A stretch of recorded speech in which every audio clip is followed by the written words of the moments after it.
Hello दोस्तों, मेरा नाम बबीता है। मेरी सास मर गई थी। बहुत ही सादगी से मेरे पति ने बहुत ही सेवा की थी। दिन रात उन्हें किसी चीज का होश नहीं था। उन्होंने इतने महंगे डॉक्टर से अपनी माँ का इलाज करवाया था, मगर कोई भी डॉक्टर उनकी माँ की जिंदगी बचा नहीं सका। उन्हें बीमारी ही कुछ ऐसी थी। मेरी सास की लाश मेरे सामने पड़ी हुई थी, मगर सास की बात है, अभी तक मेरे दिमाग में गूंज रही थी कि देखना मेरा बेटा वे मौत मरेगा, उसे नरक में भी जगह नहीं मिलेगी। ये कैसी माँ थी जिस बेटे ने अपनी माँ के लिए सारी दुनिया को त्याग दिया था। यहाँ तक कि उसे अपना भी कोई होश नहीं था और वही मरते समय तक अपने बेटे को श्राप दे रही थी। ये बात मेरी समझ से बाहर थी। मेरा पति जो अपनी माँ से बेइंतहा मोहब्बत करता था, शायद उसे इस कदर सदमा पहुंचा था कि उसे देखकर ऐसा लगता था कि जैसे वह अपने होशो हवास खो बैठा हूँ। अपने पति की यह हालत देखकर मैं भी गम से चूर हो रही थी। मैं जानती थी कि वह अपनी माँ से कितनी मोहब्बत करता था और ऐसे में उसकी माँ का अचानक हमें छोड़कर चले जाना सच में एक बहुत बड़ा सदमा था। मैंने अपने पति को पकड़ा और बुरी तरह झकझोर दिया। मैं रो रही थी। मैंने रोते हुए कहा, संजीव क्या हो गया है? तुम्हें तुम्हारी माँ की लाश सामने रखी है और तुम कैसी बहकी बहकी बातें कर रहे हो? संभालो खुद को, एक ना एक दिन तो सबको जाना ही है। संजीव अजीब सी नजरों से मेरी तरफ देखकर कहने लगा, क्या सच में माँ मर गई है? मुझे तो विश्वास ही नहीं हो रहा। उसने एक बार फिर से अपनी माँ की नब्ज चेक की और फिर जोर जोर से हंसने लगा। अपने पति की हालत देखकर मैं अपना दिल थाम कर रह गई। मैं बहुत ज्यादा परेशान हो रही थी। समझ नहीं आ रहा कि उसे किस तरह संभालो। वो हर समय अपनी माँ की सेवा करने वाला व्यक्ति था। सारा समय माँ के पैरों में बैठा रहते थे। यही वजह थी कि शायद उसे अचानक मौत पर गहरा सदमा लग गया था। संजीव ने मुझे रोते हुए देखा तो मेरे पास आया। मेरे आंसू पूछे और धीरे से मेरे कान में ऐसी बात कही कि मेरे होश उड़ गए। मैंने उनसे कहा कि आप ये कैसी बातें कर रहे हैं? भगवान के लिए ये सब नहीं हो सकता। मैं संजीव के मुंह पर हाथ रख दिया। वह कहने लगा कि जो मैं बोल रहा हूँ वो सब सच है, तुम कोई शोर शराबा नहीं करोगी। मैं हैरानी से अपने पति को देखा और अपनी माँ को फोन लगाने लगी। रिश्तेदारों को भी तो एक मौत की खबर देनी थी। संजीव को तो होश ही नहीं था। शायद तभी तो वह ऐसी बहकी बहकी बातें कर रहे सब लोगों को फोन करके बताया। सब लोग हमारे घर में जमा होने लगे। सास के इस अचानक मौत का सुनकर सभी लोग बहुत दुखी हो गए थे। सब जानते थे कि संजीव अपनी माँ से कितनी मोहब्बत करता है। मेरी सास की अंतिम संस्कार की तैयारी हो रही थी। जो कुछ मेरे पति ने अपनी माँ के साथ किया, उसे देखकर मेरा कलेजा फट गया था। मैं सोच भी नहीं सकती थी कि मेरी सास की मौत के पीछे इतना बड़ा राज छुपा हुआ था और यह आज से लगभग 1 साल पहले की बात है, जब मेरी माँ ने मेरी शादी के लिए रिश्ते देखने का सिलसिला शुरू किया था। पापा चाहते थे कि मेरी शादी किसी अच्छे और सभ्य आदमी से हो और मेरी माँ चाहती थी कि मेरी शादी किसी छोटी सी फैमिली में हो ताकि मुझे ज्यादा परेशानी ना उठानी पड़े, क्योंकि मैं उनकी इकलौती बेटी थी। मम्मी पापा दोनों की पसंद का लड़का ढूंढना बहुत ही मुश्किल हो गया था।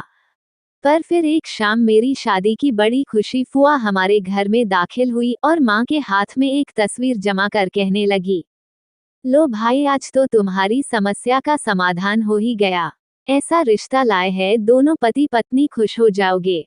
लड़के की फैमिली में कोई भी नहीं है। एक बूढ़ी माँ है, वह भी हर समय बीमार रहती है। उसे जो डॉक्टर किसी भी तरह सही नहीं कर पा रहे हैं। कुछ ही दिनों के बाद मरने वाली हर समय चारपाई पर पड़े रहते हैं। ना बोल सकती है, ना ही उठ। ना नंद की झंझट, ना ससुर की, और लड़के के बारे में तो क्या बताऊं। ऐसा सभ्य लड़का है कि सारा मोहल्ला उसकी तारीफ करता है।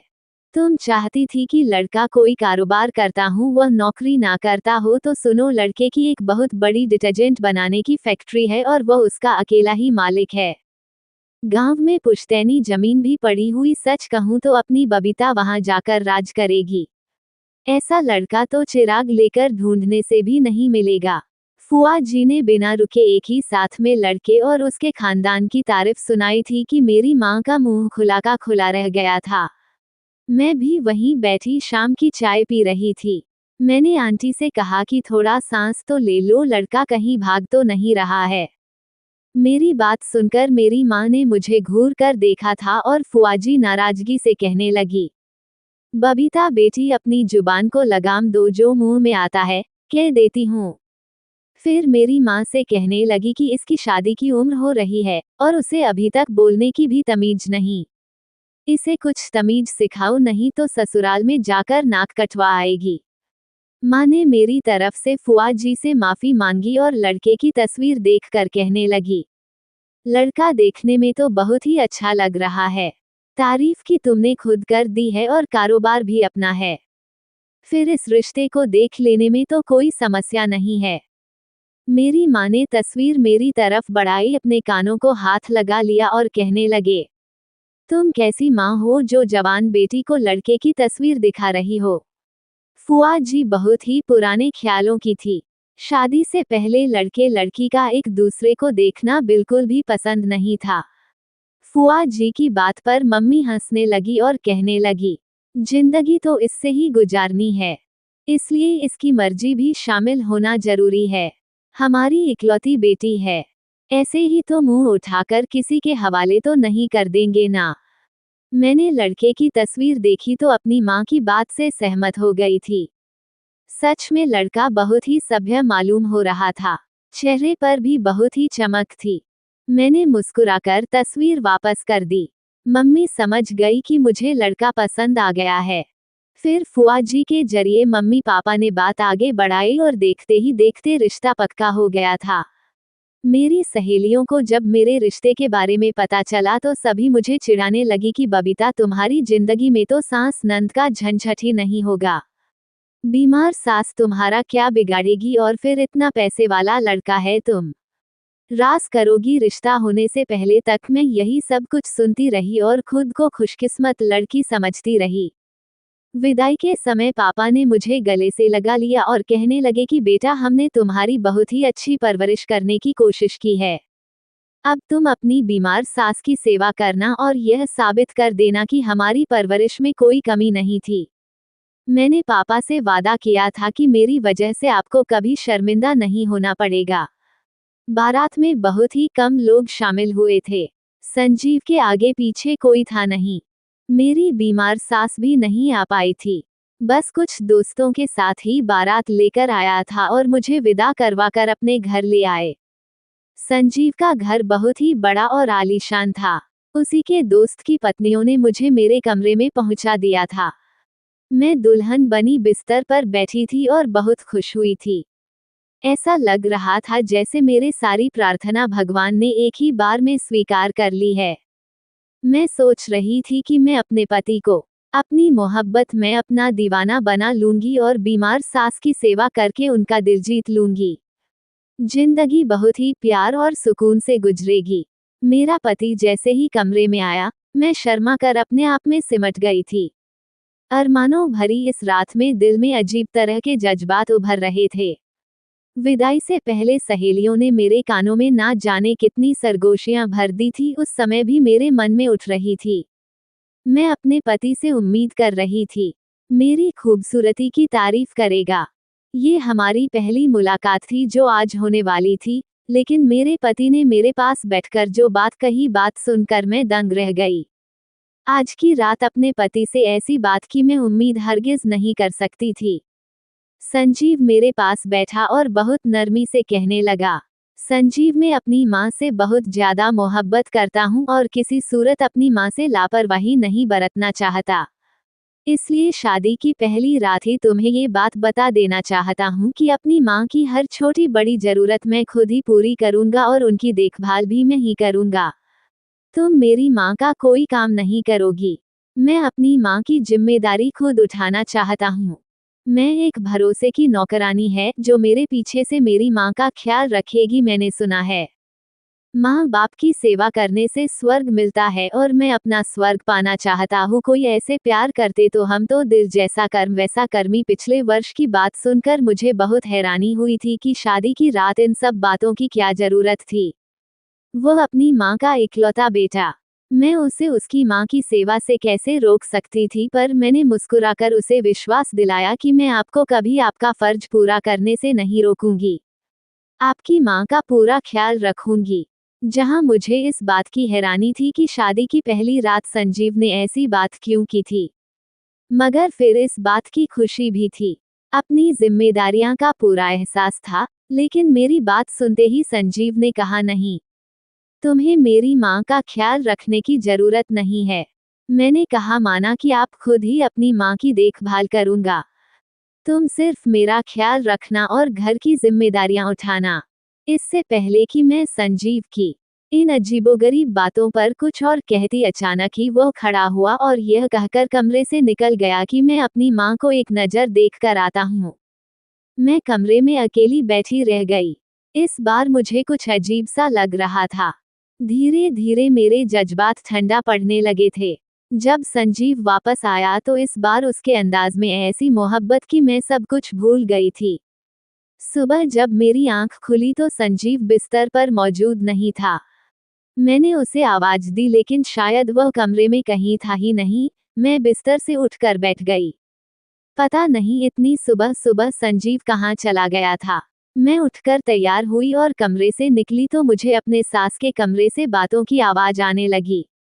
संजीव के मना करने के बावजूद भी मैं अपने सास के कमरे के दरवाजे पर पहुंच गई और देखा तो संजीव अपनी मां के कदमों में बैठा हुआ था और बहुत मोहब्बत और प्यार से अपनी मां के पैर दबा रहा था और खुद ही उनसे बातें कर रहा था, जबकि संजीव की मां कुछ नहीं बोल रही थी।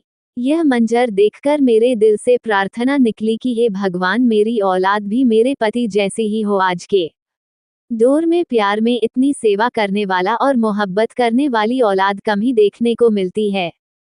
शादी की अगली ही सुबह संजीव जिस तरह अपनी बीमार मां के पास बैठा हुआ था, इस बात ने मेरे ऊपर बहुत ही अच्छा प्रभाव डाला था। लेकिन कुछ समय मेरे हैरत की हद ना रहे जब मैंने देखा कि मेरी सास के चेहरे पर गुस्से से भरे भार थे। ऐसा लग रहा था जैसे संजीव को देखकर खुश नहीं है। मैं हैरान हूँ कि बेटा इस कदर सेवा करता है कि शादी की अगली सुबह ही माँ के पास पहुँच गया और माँ बेटे से खुश नहीं है। और फिर एक अजीब सी बात हुई। मेरी सास ने हाथ उठाकर मेरे पति को कहा कि तू कुत्ते की मौत मरेगा, तुझे नरक में भी जगह नहीं मिलेगी। सास की बात सुनकर मैं कांप कर रहा हूँ। ये कैसे मुमकिन था कि एक माँ अपने ही बेटे को श्राप दे रही थी, और वह भी इतनी सेवा करने पर। शायद मुझे लगा मेरी सांस में कोई और बात की होगी और मुझे सुनने में गलत ही हो गई होगी, क्योंकि मेरे पति के चेहरे पर एक मुस्कुराहट मौजूद थी। ऐसा लग ही नहीं रहा था कि जैसे उनकी माँ उन्हें बुरा भला कह रही हो। मेरे पति तो अपने माँ के पांव दबाते चले जा रहे थे। मैंने कुछ सोचते हुए कमरे के अंदर कदम रखा और अपनी सास को तेज आवाज में नमस्ते किया और उनके पैर छूने के लिए आगे बढ़ी। मेरा पति चौंक गया, आए और गुस्से से मेरी तरफ देखते हुए कहने लगा, बबीता, तुम्हें कमरे में आने की क्या जरूरत थी? माँ किसी को भी देखकर परेशान हो जाती है। जाओ तुम बाहर डाइनिंग टेबल पर बैठे रहो। संजीव का इतना गुस्से भरा अंदाज देखकर मेरी आंखों में आंसू आने लगे। आज तक मुझे किसी ने इस तरह बात नहीं की थी। आगे बढ़कर फिर मुझे मेरी सास का आशीर्वाद लेने की हिम्मत नहीं हुई। मैं फौरन कमरे से निकलकर बाहर आ गई और अपने आंसुओं को पूछ लिया। अपने पति का व्यवहार मेरी समझ से बाहर था। मैंने ऐसा भी क्या कर दिया कि मुझे इस तरह पेश आ रहा था? उनकी माँ को आशीर्वाद लेने ही तो गई थी। मैंने कौन सी बुरी बात की थी? गुस्से से मैं भी डाइनिंग टेबल पर बैठ गई और कुछ ही देर में संजीव कहाँ चला गया। मेरी उतरी हुई शक्ल देखकर मोहब्बत से मेरे पास आया और कहने लगा, मुझे माफ कर दो। दरअसल में परेशानी मैं तुमसे इस अंदाज में बात की थी। मेरी माँ किसी भी नए चेहरे को देखती है तो प्रेमा चिल्लाने लग जाती है, इसलिए मैंने तुम्हें फौरन कमरे से बाहर निकाल दिया था। संजीव मोहब्बत से भरा हुआ था और मुझे लगा कि शायद गलती मेरी थी जो मैं उसके मना करने के बावजूद भी उसकी मां के कमरे में चली गई। मैंने संजीव से माफी मांगी और उसे विश्वास दिलाया कि मैं अब आपकी मर्जी के बगैर आपकी मां के कमरे में नहीं जाऊंगी। ये सुनकर उसे सुकून आ गया और वह कहने लगा कि बिल्कुल ऐसा ही करना, वरना बहुत नुकसान उठाना पड़ेगा। माँ तुम्हें देखते ही शोर शराबा करेगी और उनकी तबीयत और भी ज्यादा खराब हो जाएगी। संजीव ने काफी सारा नाश्ता ऑर्डर कर दिया था। नाश्ता करके हम फ्री हुए थे कि तभी मेरे मम्मी पापा और मेरी कभी हंस भी मुझसे मिलने के लिए आ गए। थोड़ी देर में मैं उनके साथ घर वापस लौट आए और जब मैंने अपनी माँ को बताया कि संजीव ने किस तरह मुझे अपनी माँ के कमरे में जाने से मना किया है तो मेरी मम्मी कहने लगी, अरे पागल, ये तो अच्छी बात है। वो अपनी माँ की जिम्मेदारी अपने कंधों पर नहीं डालना चाहता तो तू भी सुकून की सांस ले और अपनी जिंदगी में ऐश कर। वैसे भी बीमार औरत को संभालना कौन सा आसान काम है। संजीव एक बहुत ही अच्छा लड़का अपनी माँ की सेवा करके पुण्य कमाना चाहता है तो तुझे इसमें क्या समस्या है। माँ ने मुझे तसल्ली दी तो मैं भी खामोश हो गई। अरे ऐसे ही धीरे धीरे दिन गुजरने लगे। धीरे धीरे मेरी ससुराल में मेरा दिल लग गया था। घर में कामकाज के लिए नौकरानी अभी मौजूद थी। मैं बस उन पर नजर रखती और सास के कमरे की तरफ जाने का सोचती भी नहीं थी। संजीव खुद ही अपनी माँ की सेवा करता रहता था। उन्हें बड़े बड़े डॉक्टर के पास लेकर जाता, मगर सब डॉक्टरों ने कह दिया था कि बीमारी की आखिरी स्टेज में पहुंच चुकी है और किसी भी समय उनकी मौत हो सकती है। संजीव ऑफिस जाने से पहले अपनी माँ के पास बैठता और वापस आकर भी घंटों उनके पांव दबाता था और अपनी माँ के पास से आने के बाद मेरे ऊपर भी ढेरों प्यार लुटाया करता था। कभी कभी तो मुझे अपने सास से जलन होने लगती है कि हमें तो उनके पास इतना समय क्यों बिताता है। शादी को 3 महीने गुजर गए थे, लेकिन उनके रवैये में कोई बदलाव नहीं आया था। कभी कभी तो मैं हैरान होती कि कैसे वह इस कदर तब है और सेवा करने वाला बेटा है।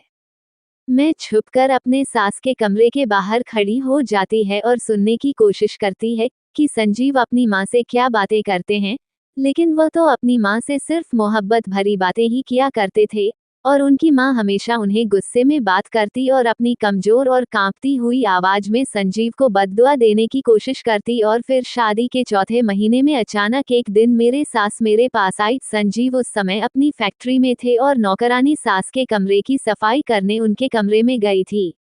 उसने मुझे खींच कर बुलाया और बताया कि बड़ी मालकिन की तबीयत अचानक। मैंने सास को पानी पिलाने की कोशिश की तो वह इशारों में मुझे कुछ कहने की कोशिश करने लगी और फिर अचानक ही उनकी गर्दन पीली पड़ गई। मैंने चेक किया तो उनका साथ रुक गया था। मैंने फौरन संजीव को फोन करके घर बुलाया। मैं तो ये सोच घबरा गई थी कि उनकी मां की मौत की खबर सुनकर उन पर क्या बीतेगी।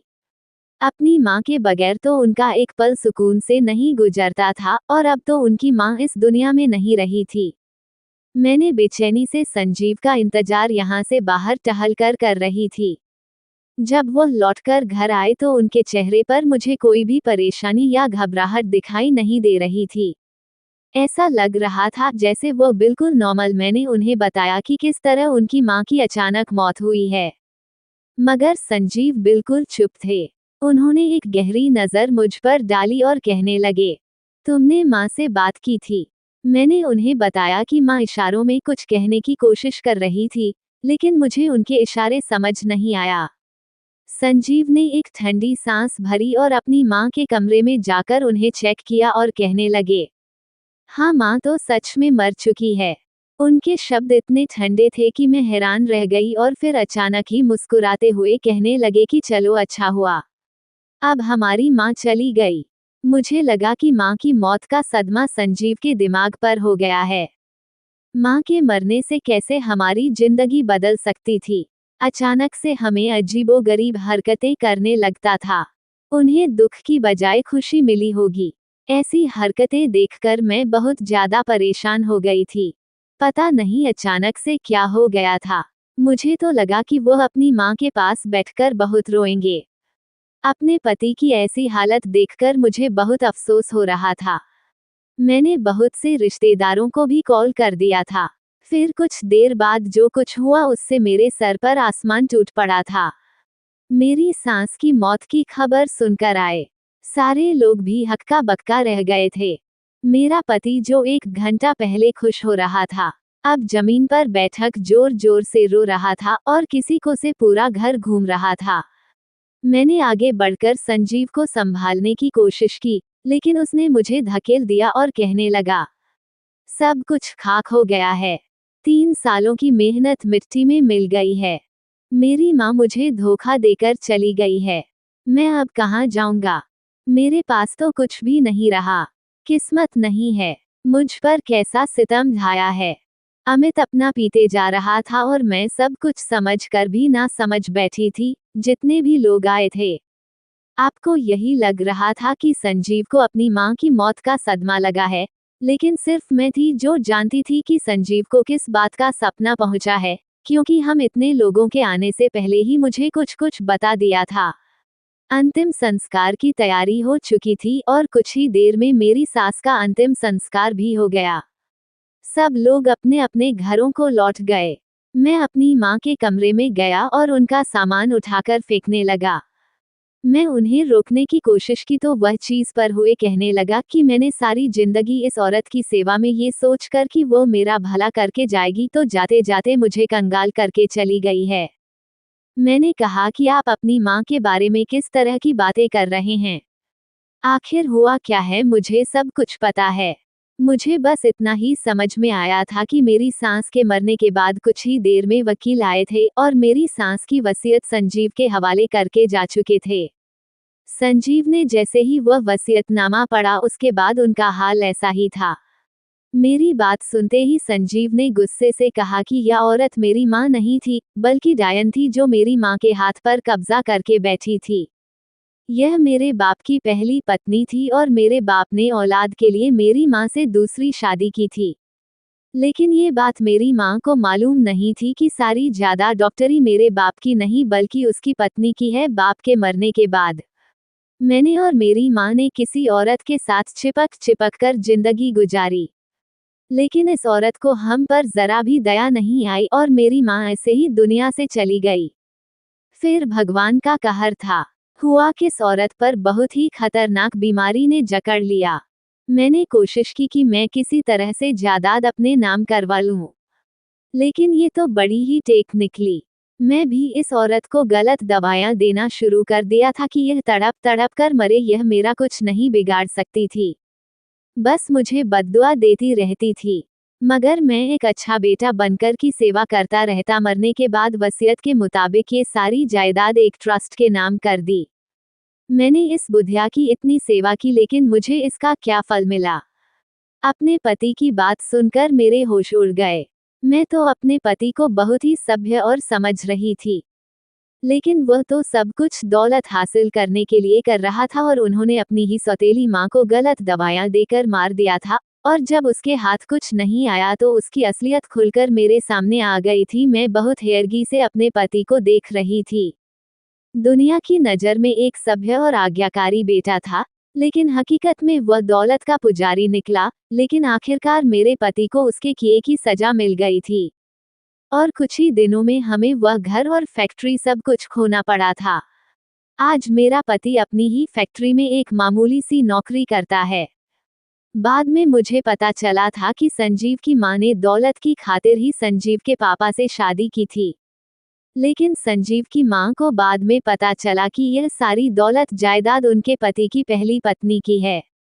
मेरे पति की सगी माँ ने भी दौलत के खातिर की मेरे ससुर से शादी की थी और यह सब उसी का नतीजा था। मरने से पहले मेरी सास जान गई थी कि उन्हें जहर देने वाला कोई और नहीं बल्कि मेरा पति है, इसलिए वह उसे बद्दुआ दिया करती थी। और एक दिन मेरी सांस की बदा ने असर दिखा दिया, क्योंकि एक दिन मेरे पति का ऐसा एक्सीडेंट हुआ और वह अपनी दोनों टांगे गवा बैठा। मैं मजबूरी में अपने पति के साथ निभा रही हूँ, क्योंकि उसके आगे पीछे कोई नहीं है। अब वह अपने किए पर बहुत पछता रहा है और दिन रात रो रो कर माफी मांगता है। मैं भी भगवान से प्रार्थना करती हूँ कि भगवान मेरे पति को माफ कर दे, हो सकता है भगवान माफ कर दे तो संजीव की जिंदगी कुछ आसान हो जाए, क्योंकि अभी तो वह बिस्तर पर पड़ा बहुत ही तकलीफ भरी जिंदगी गुजार रहा है। अगर आपको हमारी कहानी पसंद आई हो तो वीडियो को लाइक करें। चैनल पर नए हैं तो चैनल को सब्सक्राइब जरूर करें। धन्यवाद दोस्तों।